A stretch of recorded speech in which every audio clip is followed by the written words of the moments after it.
Pemirsa, perhelatan Pilkada serentak 2024 menjadi pertaruhan pesta demokrasi di akhir masa pemerintahan Presiden Joko Widodo. Pertarungan panas Pilkada serasa Pilpres diprediksi terjadi di sejumlah daerah. Nah, bagaimana memastikan bahwa Pilkada ini terselenggara dengan damai, aman, jujur, adil, dan juga tanpa kecurangan? Kita akan langsung membahasnya bersama anggota Bawaslu Republik Indonesia, Bapak Puadi di studio, dan juga Karopenmas Divisi Humas Polri, Brigjen Pol Truno Yudo Wisnu Andiko melalui saluran Zoom. Kita sapa kembali Pak Puadi ada di studio, dan juga kita akan cek Pak Truno Yudo melalui sambungan Zoom. Apakah masih bersama kami Pak Truno Yudo? Ya, terima kasih Mbak Yohana. Baik, terima kasih Bapak. Ada Pak Puadi di studio. Sebelum kita bicara soal pengamanan, bagaimana dengan kesiapan? Kemarin kita sudah ketahui bersama sudah ada penetapan dan juga pengundian nomor urut. Nah, ke depan ini apa yang menjadi fokus dari Bawaslu, Pak, untuk kemudian memaksimalkan kelancaran penyelenggaraan Pilkada serentak? Potensi-potensi rawan seperti apa untuk Pilkada kali ini? Ya, pertama yang menjadi fokus perhatian Bawaslu terutama dalam menjalankan tugas dan kewenangannya, terutama memasuki masa tahapan kampanye, karena memang kita juga sudah melakukan satu proses kaitannya dengan potensi kerawanan di beberapa wilayah. Nah, kita memastikan memasuki tahapan masa kampanye ini, pertama yang menjadi perhatian kita adalah berkaitan tentang mekanisme kemudian prosedur yang tentunya dilakukan oleh penyelenggara. Ini berkaitan tentang regulasi yang ada. Nah, KPU dengan PKPU 13-nya sudah mengeluarkan PKPU tentang tahapan kampanye, dan Bawaslu memastikan tahapan ini harus berjalan dengan mekanisme prosedur dalam tahapan kampanye. Berkaitan nanti kita bisa melihat ada pertemuan terbatas, kemudian pertemuan tatap muka, kemudian ada dialog. Nanti kita bicara tentang penyebaran bahan kampanye, alat peraga kampanye, dan sebagainya. Termasuk juga ini kaitannya dengan media massa ini. Ada iklan di media massa, media cetak, dan media elektronik, dan media lainnya yang tentunya ini menjadi fokus pengawasan Bawaslu beserta jajarannya, terutama di tingkat provinsi, kabupaten, kota, dan tingkat kecamatan sampai tingkat desa nanti, untuk fokus terhadap tugas dan kewenangannya di dalam menjalankan pengawasan di tahapan kampanye nanti. Nah, daerah mana saja, Pak, yang menjadi perhatian dari Bawaslu untuk Pilkada serentak kali ini? Karena kan ini melibatkan banyak sekali provinsi, kabupaten, kota. Nah, ada prioritas untuk pengawasan dalam pelaksanaannya nggak? Di lapangan biasanya sosialisasi kurang, walaupun sudah ada aturan, itu menjadi salah satu pemicu. Ya, Bawaslu ini sudah membuat indeks kerawanan pemilu dan pemilihan. Jadi bulan kemarin kita sudah meluncing potensi pelanggarannya, potensi-potensi kerawanannya. Kita melakukan satu proses pemetaan, mengidentifikasi wilayah-wilayah mana yang menjadi masuk dalam kategori rawan tinggi, kemudian sedang, dan rawan rendah, dan sebagainya. 5 saja, Pak, mungkin. Nah, daerah mana salah satunya adalah masuk di wilayah Maluku Utara, kemudian Kalimantan Timur, Sulawesi Utara, NTT, termasuk juga DKI ya. DKI, nah, karena ini serasa Pilpres begitu ya. Ya, nah ini menjadi artinya kita tidak menjadi fokus pembeda, karena memang basis konsep kita adalah pencegahan. Kemudian juga ketika nanti adanya dugaan pelanggaran, maka kita melakukan proses apa yang disebut penindakan. Baik. Nah, bicara soal pencegahan, kita ke Pak Truno Yudo. Bapak, sejauh mana ini mitigasi untuk daerah-daerah rawan jelang Pilkada serentak ini sudah memasuki masa kampanye, Pak, dan pemetaan dari pihak kepolisian seperti apa, Pak? Baik, terima kasih Mbak Yohana. Selamat pagi juga Pak Puadi. Sukses, sehat selalu. Baik, Polri, dalam hal ini Bapak Kapolri, Jenderal Polisi Listio Sigit Prabowo telah memberikan petunjuk dan arahan, bahkan instruksi kepada Asop Kapolri saat ini sebagai Astama Ops, yaitu untuk membreakdown menjadi suatu rencana operasi. pada proses rencana operasi ini, maka digelarlah yang namanya operasi dengan sandi operasi, yaitu Operasi Mandiri Kewilayahan Mantap Praja 2024. Ini akan digelar di 545 wilayah, di mana terdiri dari 37 wilayah provinsi, kemudian juga 415 wilayah kabupaten, dan 93 wilayah kota. Maka tentunya tadi yang sudah disampaikan terkait dengan indeks kerawanan yang ditentukan oleh Bawaslu, tentu hal yang harmonisasi dan sinkronisasi dengan tingkat yang ada di daerah, Polri khususnya jajarannya pada konteks keamanan. Dalam konsep operasi ini setiap tahapan dari mulai persiapan, penyelenggaraan, dan saat ini sudah memasuki proses penyelenggaraan, tentu ini dilakukan langkah-langkah baik secara preemptif, preventif, dan kemudian juga penindakan yang bersifat nantinya adalah pelanggaran pemilu, tentu berkoordinasi sebagai leading sektornya adalah Bawaslu. Tentunya ini adalah penegakan hukum yang secara strategis, di mana kolaborasi ada berbagai elemen yang dilibatkan. Namun demikian kami juga menyampaikan berbagai elemen yang ada dalam memitigasi setiap kerawanan. Ini ada berbagai elemen, di mana ada penyelenggara, ada KPU, kemudian ada Bawaslu, ada DKPP, kemudian juga tidak terlepas dari masyarakat, para tokoh masyarakat, tentu juga para pasangan calon dan tim suksesinya, dan juga dari berbagai pemerintah daerah khususnya yang ada di wilayah-wilayah. Serta juga tidak terlepas tadi sudah disampaikan oleh Pak Wadi terkait dengan media maupun media sosial. Ini perlunya adanya perimbangan dan juga hal yang akurat dan tidak menebarkan hal-hal yang justru menebar kerawanan daripada Kamtibmas. Begitu Mbak Yohana. Ya, tadi dari data rekan kami ada beberapa daerah yang menjadi prioritas sorotan untuk potensi rawan. Salah satunya Nusa Tenggara Timur, Kalimantan Timur, Jawa Timur, Sulawesi Selatan, dan Sulawesi Tengah. Benar daerah-daerah ini Pak yang menjadi peta mitigasi dari Polri atau mungkin ada daerah lain? Ya baik, terima kasih Mbak Yohana. Polri membuat rencana operasi dengan indeks kerawanan yang telah disusun oleh masing-masing Polda dan Polres, serta Polresta dan Polrestabes. Artinya dalam masing-masing wilayah ini menentukan indeks dan kemudian dikategorikan atau klasifikasi rawan, kurang rawan, dan sangat rawan. Tentunya setiap daerah menjadi prioritas keamanan.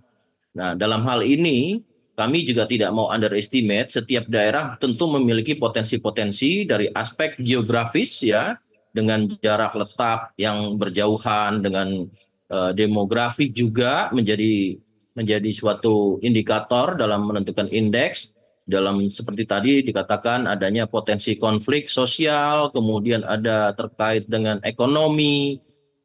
Tentu ini juga menjadi salah satu faktor dalam menentukan indeks kerawanan. Dan tentunya masing-masing Polda dan Polres, Polresta, serta Polrestabes ini memiliki indeks yang berbeda-beda tergantung pada karakteristik kerawanan daerah yang dilihat dari aspek geografis maupun secara demografis. Namun tentunya juga ada aspek keamanan terkait dengan Kamtibmas. Tentu ini menjadi catatan pada indeks yang ada di kepolisian, baik itu secara kuantitas maupun secara kualitas. Namun tentunya kami tidak mau underestimate, maka dalam hal ini Bapak Kapolri menginstruksikan untuk membuat rencana operasi Mantap Praja 2024 kewilayahan mandiri, sehingga masing-masing bisa dimitigasi dan diantisipasi, serta dalam penanganannya sebagai problem solver.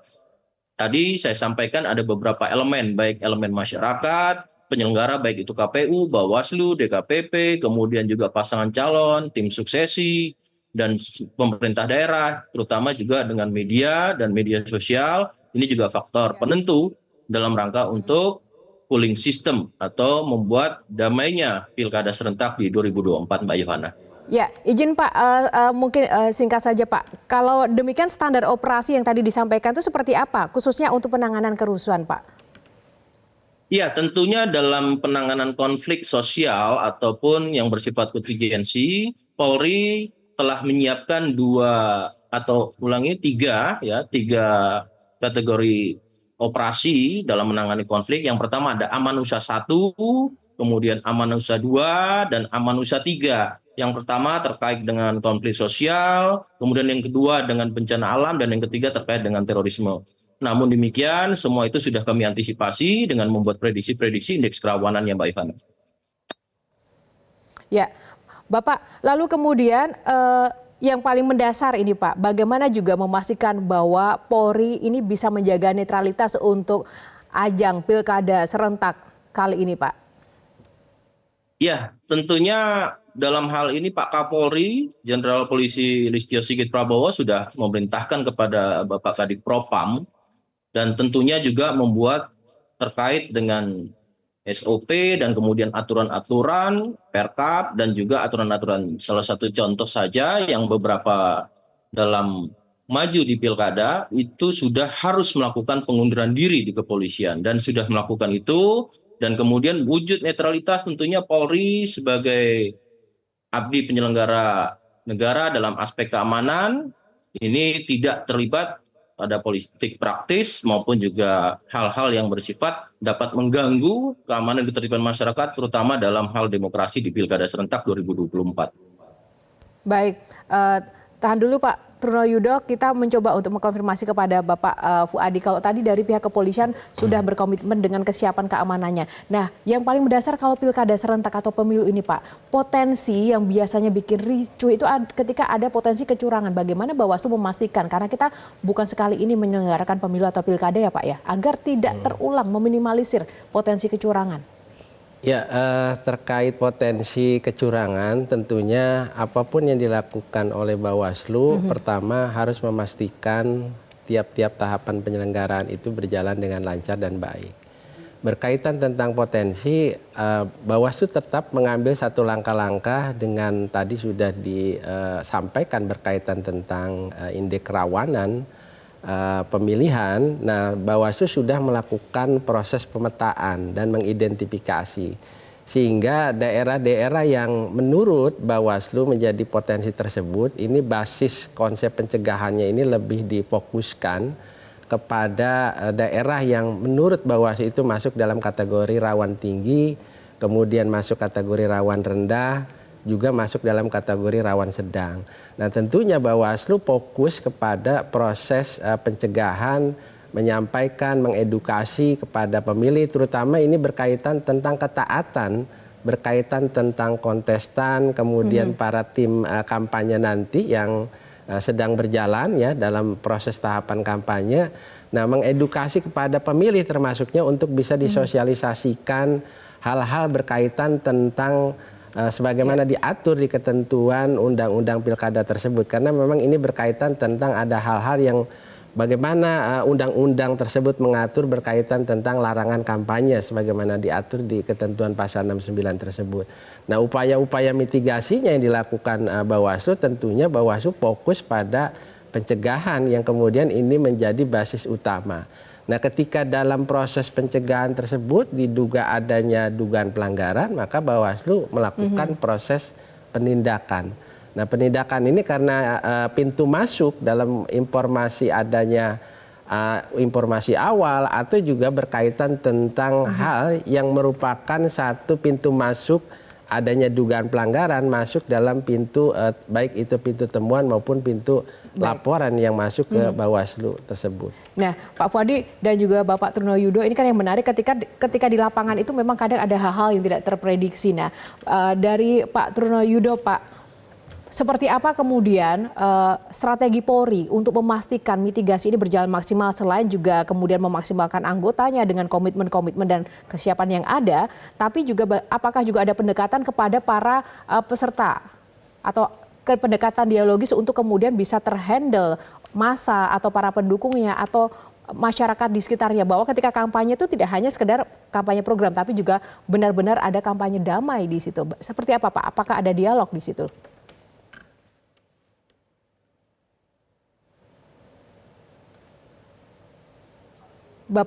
Bapak Trunoyudo, boleh berkenan untuk mengaktifkan audionya? Ya, dipersilakan Pak. Mbak Yohana, terima kasih pertanyaannya. Bahwasan tadi kami sampaikan sudah bahwa untuk operasi kewilayahan mandiri Mantap Praja 2024 ini kan melibatkan 33 Polda dan 504 Polres Tabes, Polresta dan Polres. Nah, tentunya langkah-langkah dalam perencanaan operasi dalam hal memprediksi ini kan tentunya ada beberapa aspek yang kami lakukan, seperti diantaranya adalah dengan melakukan deteksi dini maupun preemptif. Nah, langkah preemptif ini adalah langkah hulu yang kemudian pelibatan masyarakat lebih banyak, yang untuk membuat partisipasi masyarakat menjaga Kamtipmas ini lebih tinggi. Kemudian dari aspek preventif atau pencegahan, tentu dalam aspek pencegahan ini bagaimana kehadiran Polri yang berseragam ini dapat mencegah terjadinya potensi-potensi yang memunculkan gangguan Kamtipmas. Dan yang terakhir adalah penindakan ataupun penegakan hukum. Tentu leading sektornya dalam hal ini adalah Bawaslu dalam penerimaan laporan dan kemudian dianalisis. Nah, kami bergabung yang namanya adalah Sentra Gakumdu. Tentunya tadi apa yang diprediksikan secara apabila terjadi sesuatu yang bersifat kontingensi, tentu sudah dilakukan langkah-langkah baik itu preventif, preventif maupun penindakan. Terkait dengan hal-hal yang di luar daripada hal tersebut, tentu partisipasi masyarakat tadi kami sampaikan dari mulai penyelenggaraan, KPU, Bawaslu, kemudian juga DKPP, pasangan calon, tim suksesi, tokoh masyarakat, bahkan media juga dalam keakuratan dan juga berimbangnya pemberitaan, tentu ini menjadi bagian yang paling penting. Artinya, pekerjaan ini adalah pekerjaan kolaboratif. Maka dalam perencanaan operasi ini tentu langkah-langkah mitigasi tadi apabila terjadi situasi yang sifatnya konflik sosial, bencana alam, dan kemudian ada terorisme, ini kami sudah menyiapkan yang namanya operasi Amanusa 1, Amanusa 2, dan Amanusa 3 pada klasifikasi dan klaster yang kami sebutkan tadi. Begitu Mbak Yohana. Baik, terima kasih Bapak Truno Yudo untuk ulasannya bersama Breaking News kali ini. Kita berharap pelaksanaan keamanan dari Pilkada serentak ini bisa lancar ya dari Sabang sampai dengan Merauke. Terima kasih untuk waktunya Brigjen Pol Truno Yudo Wisnu Andiko, Karopenmas Divisi Humas Polri untuk waktunya. Jelajahi cara baru mendapatkan informasi. Download Metro TV Extend sekarang.